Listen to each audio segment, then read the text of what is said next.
Welcome to the FNO InsureTech podcast, a place where movers and shakers from all points within the insurance ecosystem gather and discuss all things InsureTech. We talk about how technology and innovation are affecting and driving change in the industry. Here are your hosts, Lee Boyd and Rob Beller. Hey, podcast world. Welcome to another exciting, thrilling, once-in-a-lifetime episode of FNO InsureTech. And I say that because each one of our episodes is unique, different, and unlike the one before it. Isn't that right, Lee Boyd, my co-host? That is very true, co-host Rob Beller. Each one is unique because it's not just about InsureTech. It's about the people behind InsureTech. I mean, a lot of times our podcasts really go into people's lives and they give us an opportunity to learn more than just InsureTech. But the one thing that we all have in common is insurance. Yes, that's true. Lee and I travel the world virtually in order to bring you unique and different people who have created, support, and drive InsureTech forward. Yeah, it sounded like an advertisement. That was pretty good, yeah. We might want to clip that out and stick that at the beginning of every episode. What do you think? I like that. I think that's a great idea, Rob. But it's true. I mean, this week we've gone all the way from Tel Aviv to Columbus, Ohio. Yeah. Two, identical places. They look identical. Yeah. People, everybody speaks the same language. Yep. Nothing different about those two locations. Not a thing. And they're both on the ocean. But isn't it funny that Columbus, Ohio is such an insurance hub? Columbus, Ohio is happening. It's happening. Lots of insurance there. Oh my gosh. I cannot begin to tell you how many episodes we have done that have originated from Columbus, Ohio. Right? Yeah, lots of them. We had Ilya Bodner on recently, who's in Columbus. And today's guest, Steve Lekas, the CEO and co-founder of Branch Insurance. Branch is such a fascinating company. He's going to tell us all about it. It's a really neat InsureTech who allows you to bundle your home and auto and get quotes basically instantly with just a little bit, like 2 questions, a little bit of information. It's going to be great to get to talk to him. He is a brilliant person who has a wonderful perspective on the world of insurance. So I think everyone's in for a treat today. It's fair to say that Steve is brilliant, and you will hear that as we go through this. And he's applied all of that intellect into an insurance company that I think you'll be really surprised from and kind of blown away the way that they look at insurance and what they're doing to provide it to their members. Yeah, I think it'll be wonderful. Why don't we go out on a limb here and let everyone listen to it? So without further ado, here is our interview with Steve Lekas, CEO and co-founder of Branch Insurance. Hey everybody, we are here with our guest today. We have Steve Lekas, who is the co-founder and CEO of Branch Insurance. How you doing, Steve? I'm doing great, Rob. Thanks so much for having me. It's a pleasure to have you. We've heard so much about Branch, and we've wanted to have you on, so we're glad you're here. And so you are a Columbus guy? Newly Columbus. I grew up closer to Cleveland, Ohio, and then had been in Chicago, San Francisco, and working out of Jersey City, New Jersey. Wow. But we chose Columbus as the right place to build a long-term insurance business, largely algorithmically. And then we visited, and we've been very happy with the choice to date.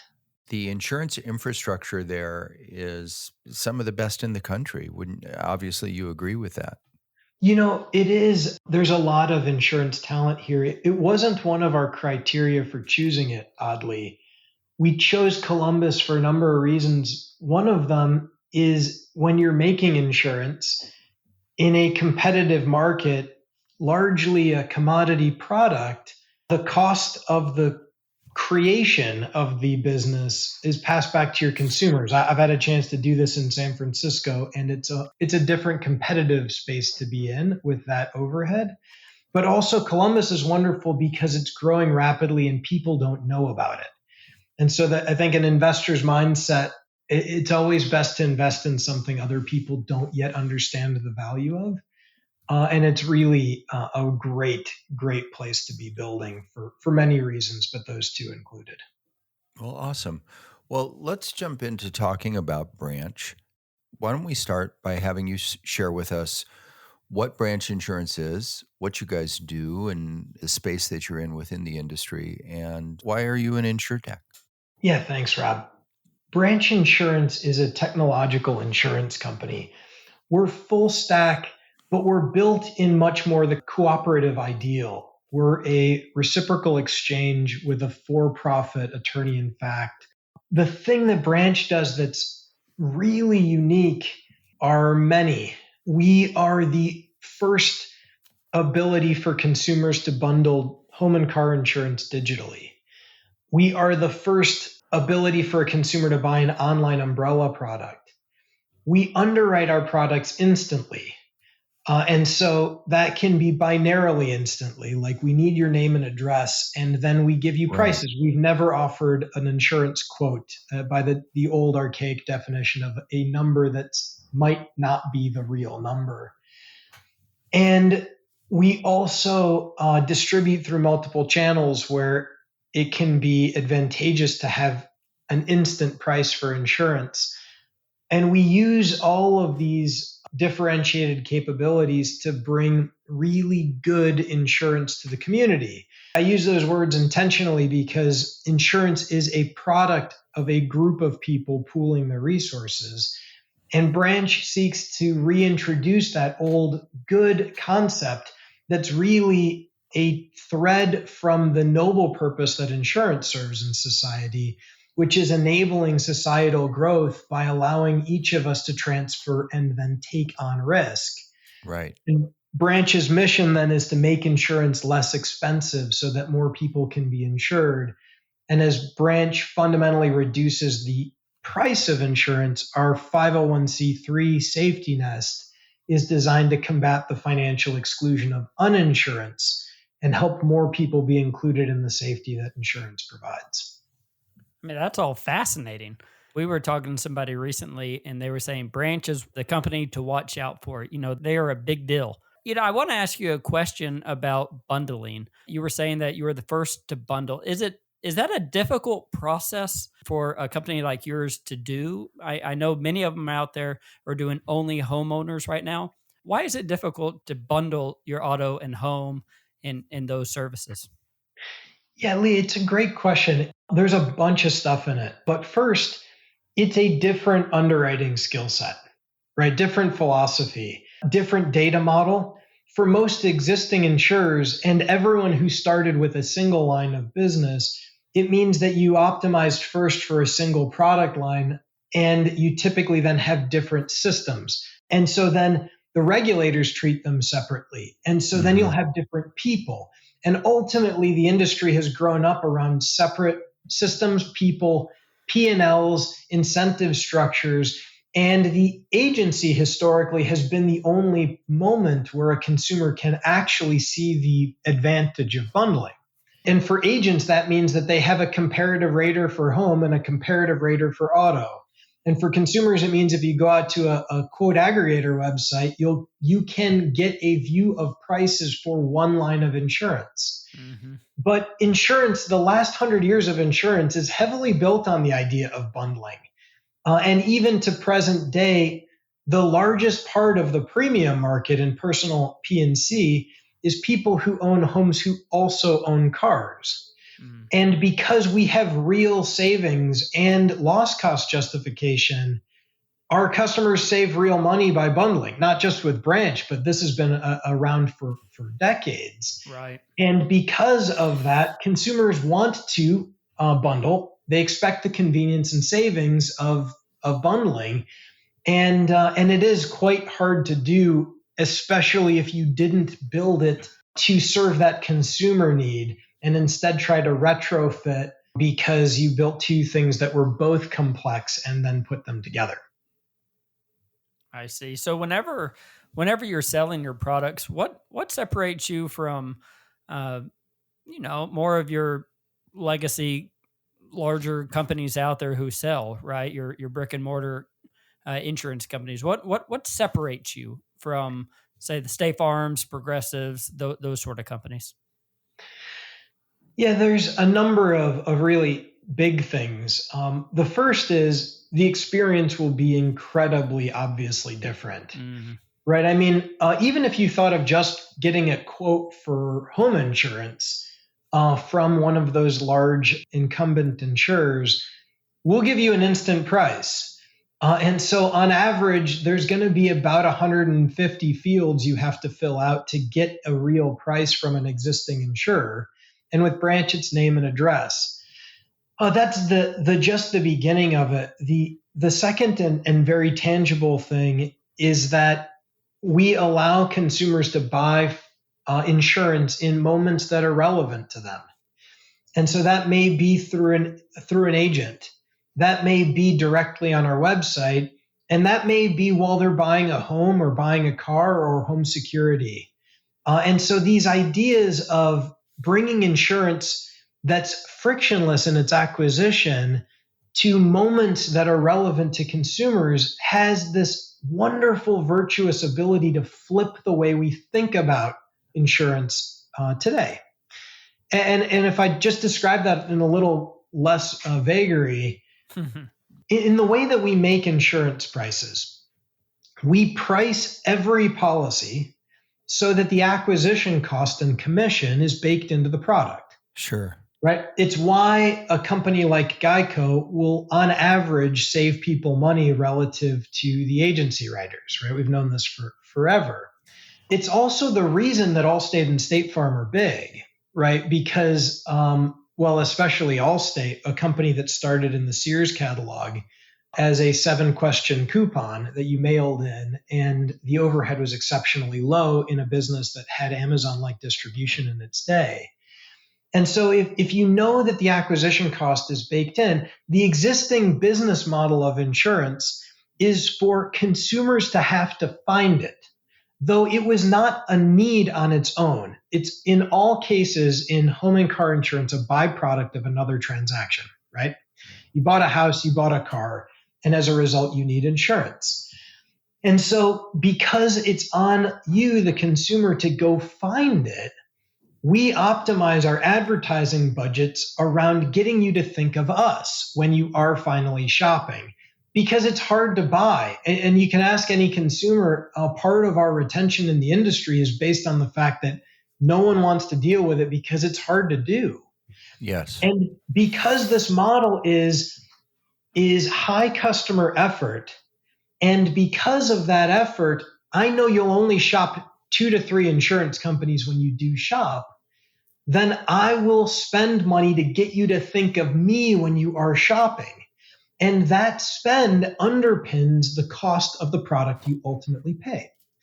And so the ability to be frictionless in acquisition for us was a big part of how we thought about how you would make insurance less expensive and do good for your customers while you did it. And what you can then think of is if you could flip the model to bring insurance to consumers in moments of convenience when it was relevant to them, it provides them empowerment through transparency, because you're buying a house that your loan amount is based in part on what your insurance outflows of expense will be. But you have no idea what that number is, and neither does your lender. It gives you convenience of the moment with exceptional ease, but because of that, it doesn't necessarily require the same level of advertising expense or agency commissions that had pre-existed. And so, the question isn't, how is branch just different if you went through the process, though you'll feel it. It's quite different. The question is, what is more good for society? And we think that insurance is inherently good, hasn't always been used that way, but That's why we talk about a mission of making insurance less expensive and bringing those that have been left behind back into the fold. Let's go down that path for a second. So you're moving towards your community orientation, what you're talking about now, right? Tell us about your community focus, the community pledge. What's that about? I mean, those are typically things we're not talking about on our podcast with carriers. Help us to understand what that's about. Yeah, thanks, Robert. And I love the question. On the community side, I mentioned earlier that insurance is a communal good. It is the pooling by each of us of small bits of resources so that when something bad happens to any one of us, the rest of us, our capital is there for them. Mm-hmm. Insurance is actually only a business of moving capital. This is how the business has always worked. But the money was always our customers' money. We live in a very strange industry where, half of the marketplace is nonprofit, right? The old cooperative model has been very successful in insurance. Mm-hmm. And the reason, like a mutual doesn't typically own its own surplus, right? That's the idea. It's owned by the policyholders. And so in this model, Branch is trying to reintroduce the idea that insurance is a communal product and use it to better align incentives because, when I grew up in claims in my early days in the industry, and, the phone call that always got me when I was doing small property claims adjusting is you'd take, the most end of the spectrum phone call was a customer who called and said, I had a theft. I say, I'm so sorry to hear it. And they said, thank you. And I asked them, what was taken? And they said, well, my laptop, my TV, and 13 Prada bags. And I always responded with, it's terrible. Let me get working on the process. I'll talk you through the steps. And by the way, just send me the receipts from the Prada bags. And they'd say, oh, I paid cash. And I would say, that's understandable. Why don't you send me a copy? I'm sorry. They would say, no, I don't have the receipts. I would say, why don't you send me copies of the credit card statements? They would say I paid cash. And then I would cut the check. And so there's an element of how insurance works because we have individualized it from a moment in time where there were farmers sitting around a table or business owners sitting around a table, knowing that if something bad happened, everyone else was kicking in, right?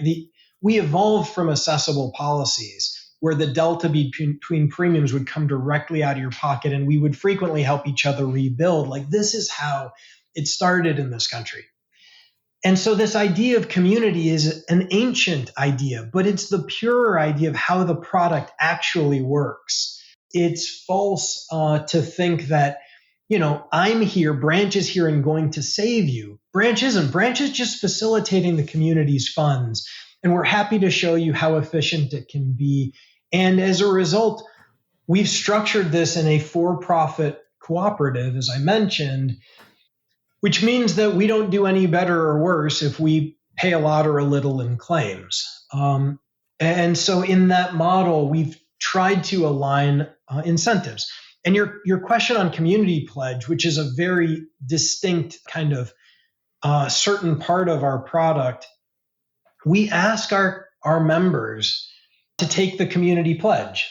And through our mobile app, you'll have this ability to initiate that I will not defraud the community.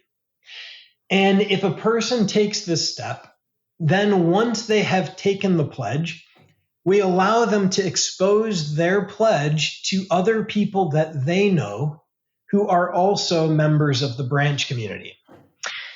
And when they take this step, if their friends who Branch also knows vouches for them, right?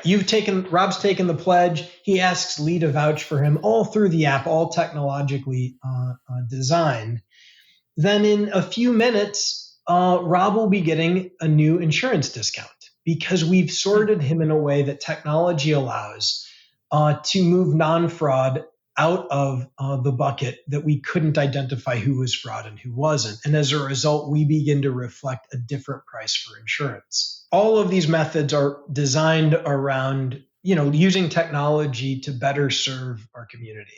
Is that working? Is your fraud rate lower than other insurance companies?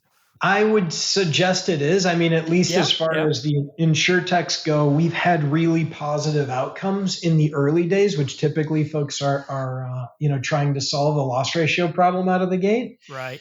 But, Lee, these kinds of things take a long while to develop. I mean, you guys have a deep background in the claims space. Why will this work? There's a couple of really interesting aspects to it. But my favorite one, and if we're all talking from a claims handling perspective for a moment, the first and longest part of an SIU investigation tends to be figuring out who all is involved and where else are they playing, right? It's a network problem. And why would a fraudster, for a very small discount, self-identify their network? It's wonderfully elegant as far as allowing people to band together, and it provides us, the insurer, all kinds of new interesting data that helps us extend our ability to assign a correct price for the risk. But it also engages our clients in a way that we get to tell you throughout your lifetime with us, we're so happy that we know you because you've been vouched for by your friend Rob. Yeah. And there's tremendous power in the identity threat and other psychologies that we get a chance to use to the benefit of the community and to each of our customers who now get new control over. I might do something sketchy if no one's watching. Yeah. But if I know that somebody's watching, I'm locks keep honest people honest. I love that. I think that's genius. And I love that you're able to get out there and give it a shot. It's really trying to find the good in the world. And I love that.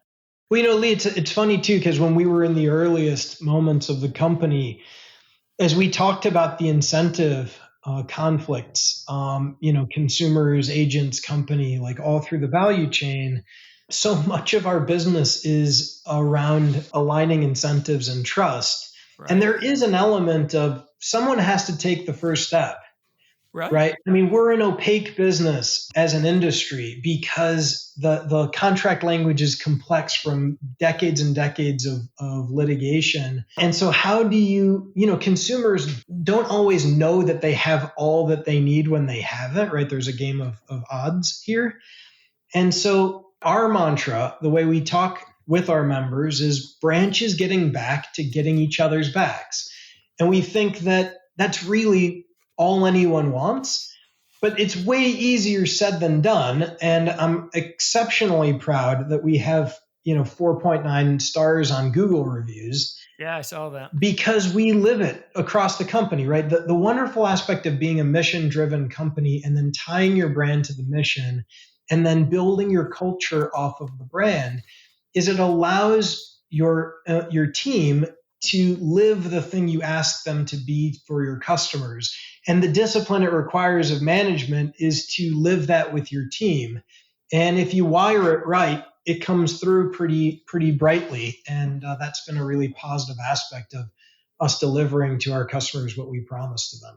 Sticking with the community question for a minute, how does it help you from a cost standpoint? I kind of feel almost like you're a little bit like a mutual, right? But that's almost a separate question. I know that you're trying to keep money from having to be spent on advertising and marketing so that you can use it more effectively elsewhere, and that the community helps you to do that. Is that correct? That is correct. Not in all cases, Rob, but we have other structures that allow our members to keep the funds rather than have us spend on advertising. So that's definitely an aspect. And your almost question about mutuals, I love the mutual model. I love the cooperative model. But the challenge, as I've studied the market, why wasn't the mutual model perfect? And I think, from the consumer's perspective of if we all banded together, it should be perfectly efficient. I think there's been two historic challenges. In the early days, it was that there wasn't a governance over mutuals, and they tended to become insolvent much more frequently than stock companies. Mm-hmm. That has kind of gone away with regulation as the regulatory model has matured. But the other aspect is it's hard to fundraise as a mutual because there's no profit motive. And as a result, mutuals have to conserve regulatory capital in a unique way. And the customer no longer realizes it's their money that the mutual is sitting on it. And, you can Google, you'll find all kinds of lawsuits trying to get mutuals to give some of the money back. But the incentives aren't as aligned as would be perfect. And so we tried to perfect the model by creating a small and fair profit motive for the manager of the mutual, but separate the manager from the consumer-owned business, and then remind our membership in new ways that they do own it. And we'll be launching a new feature, not too distant future, that as a reciprocal exchange, our members actually vest in the dividends. And so if you thought about this idea that became in vogue for just a short period around peer-to-peer insurance, and we all as an industry said, but that's how it always worked, the efficiency of your insurance dollar is partially in how much you pay, but in how much you're dividended back, right? And the industry's been dividending for centuries, just not in a very big way, especially in the most recent terms, some companies as exceptions. And so continuing to align those incentives, we reinforce that our members own the insurance business itself. And then we remind them where the money goes and put as much of it back to our consumers as it's possible. Because the real opportunity as far as how the market will continue to change is if it becomes or it is a commodity, depending who you ask, then it should be much more efficient after 250 years and 400 competitors at all times. That kind of leads into a question about your partners that you do business with and that you work back and forth with. Like some of the partners on your website we've had on our show, like Kangaroo as an example. Talk about how you're using partners and partnerships. And does that tie in with your embedded insurance initiatives? Yeah, it does, Rob. I mean, it's a really important part of how we see the future of this business. It's really that cycle I described earlier of high effort means the prices that we expect today versus if it were low effort, it could actually be less expensive because insurance creates challenges in many other industries. Home security is a great example. For decades, our industry, the P&C insurance industry and home security companies have been close, very close. And for decades, we've tried to work with one another. And that's typically been in a pretty superficial way where the home security company wants the home insurer to give greater discounts. And the home security companies market that it's not actually as expensive as it seems. You'll get insurance discounts. But what we've found as an industry is those discounts are not justified. And the reason is we don't know who deserves to get the discount. And so in the current model, if you buy a home security system, you believe you probably get a home insurance discount. You don't know what the value of that thing is. You're then asked to print out a certificate and take it to your insurance company, who then would tell you that you'll have a discount coming and what that discount amount would be. But the consumer could have so much more power in information if you knew what the price was in the moment that they were thinking to buy home security. So there's this very relevant entanglement. And by the way, as an industry, we've been shrinking the size of those discounts for years. And the reason we have, I mentioned, if you don't know, if I had Rob give me a certificate that showed he had ADT, and then Rob left ADT, I would still be giving the discount.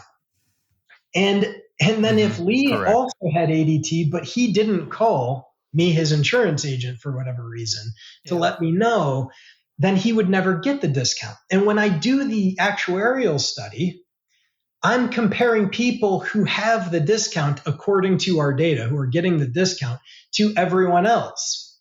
And that's that loss profile, how many claims they ultimately are paid, is what we then compare to determine how deep the discount should be. And so as the data has been poorer and poorer, and more people have been getting the discounts that shouldn't be, it's kind of a wash. Like, the discount is not deserved generally. But as you heard me say, this is a data problem. And the consumer is at the worst end of this, because the home security customer should be getting a discount because they have expended their own capital to prevent and protect. And so by bringing the industries together, by laying aside our technical limitations of our industry, as well as our having the humility to try to solve problems for their marketplaces, we can design insurance solutions that fit that embedded moment. It can't just be, well, I've got this product and I sell it through agents, and so we're just going to sell it in this moment for a home security company. You have to redesign how you bring it to market, which reverberates through every aspect of your operation, and it had to be built for the market to do it.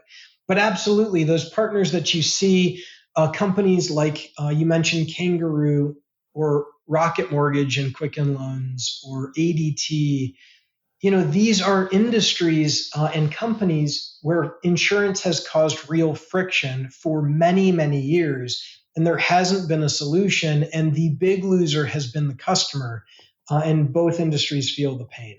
So yes, absolutely. Those types of partnerships, though we have partnerships in so many different places and ways, those are very much about how we see this future of low customer effort, convenience, and ease. Well, it's interesting because you don't just see your policyholders, or as you call them, your members, as members of a community. You see these partners. I mean, it's a community orientation there as well, that you're not all these freestanding monoliths, right, in a field, but rather there's an interconnectivity between you all. It's absolutely right. We founded Branch with humility as one of our values.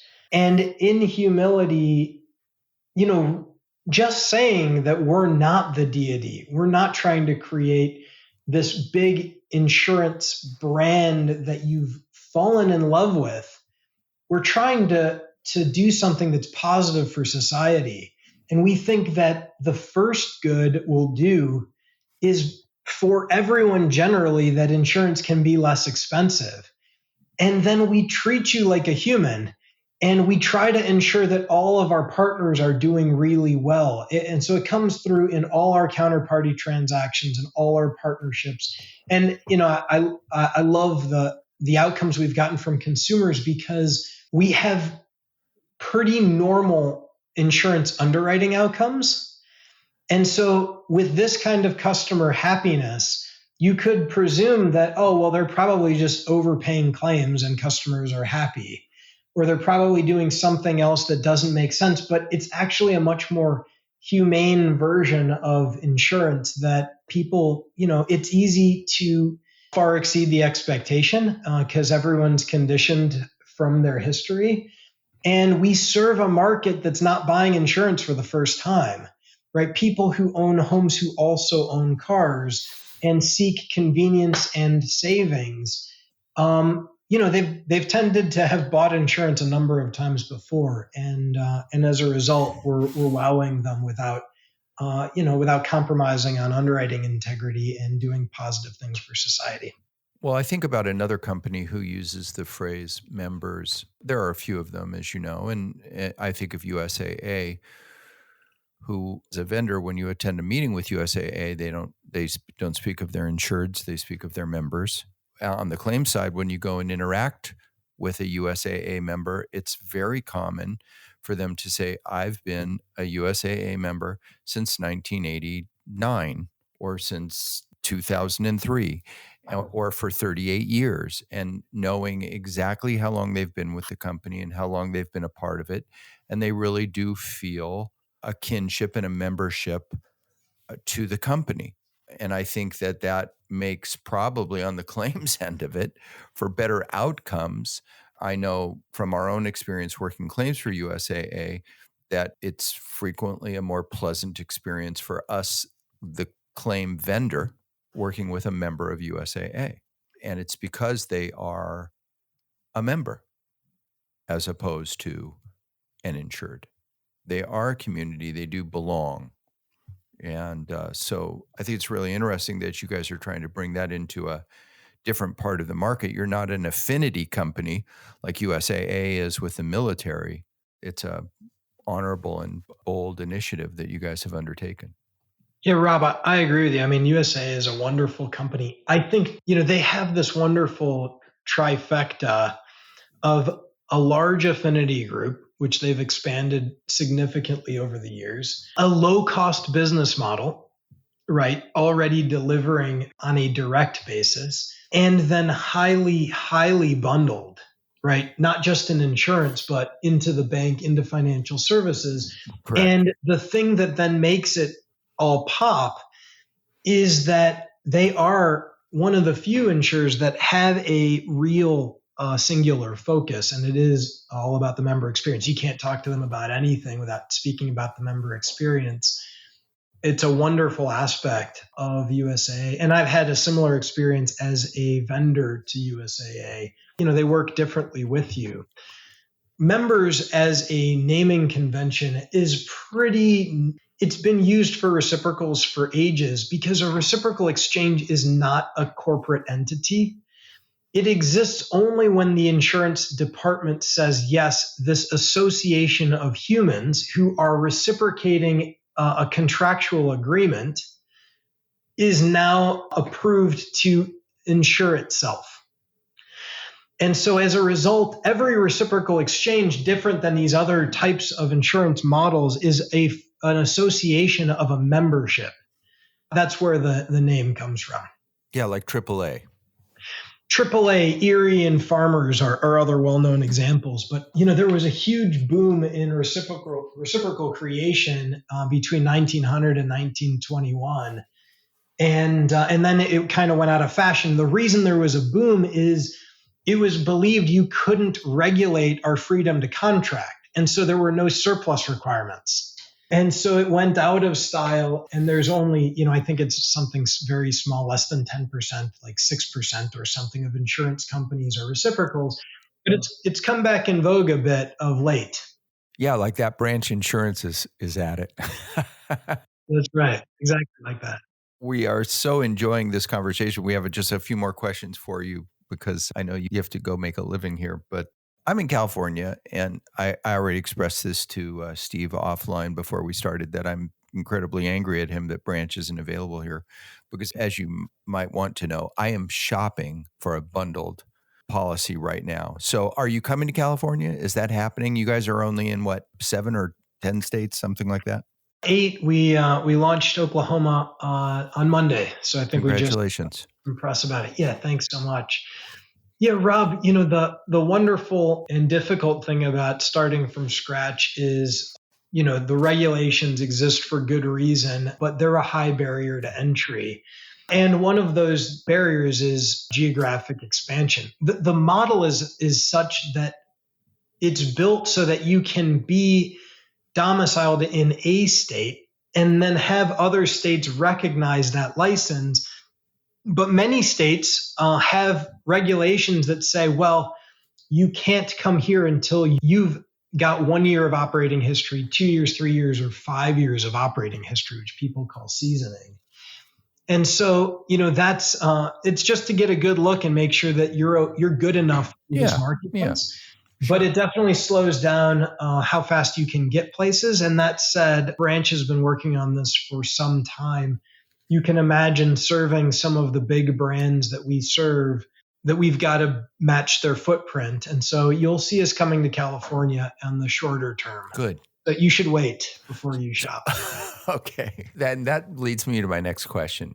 If you were in California, or if I was in in Oklahoma, for example, and I had a policy in Oklahoma today, and I went to your website and I answered your 2 questions, most likely would I save money?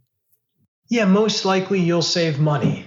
A couple of things. So, first of all, most likely you'll save money on each policy that you buy. Even more likely you'll save money on the bundle. And it depends tremendously on how you meet us. Our business is not just risk segmenting, it's expense segmenting. And so we reflect the cost of acquisition in the product just like all insurance companies do. We just segment it at a finer level. And so we're built to make insurance less expensive, and we've designed the product so that it has less cost in it. And so the answer very generally is yes. For most consumers, we will save them money. For many consumers, we will save them, huge sums of money. And that's the entire reason that we think we'll continue to be privileged for growth. And if you go ahead and read some of those reviews, not surprising, many people saved significantly when they switched. I'm sure the question that, some of our listeners were wondering is, will I save money? I mean, if there's one thing that Geico has been very effective of doing, it's planting the seed in our head that if you go with one of their policies, you'll save money. True. I don't know how true that is. I've never tried, but obviously that's a very important attribute of your company. Well, and Rob, if I could too, on that point about Geico, why can Geico say that? And if it were not true, it'd be unfair ad practices, right? Other insurance companies would challenge them. But the fact is that because if you thought of like the simple truth that sometimes I think is a hard truth is that our industry will have spent last year about $8 billion on advertising in home and car. My goodness. But we will have spent about $33 billion on agency commissions. The simple math here that becomes, somewhat the truism is that when you buy insurance through an agency can provide tremendous value. And many people will and should buy through agencies for that reason. The agency takes a commission that endures for the life of the policy, which in simple math, let's say the policies last for 10 years.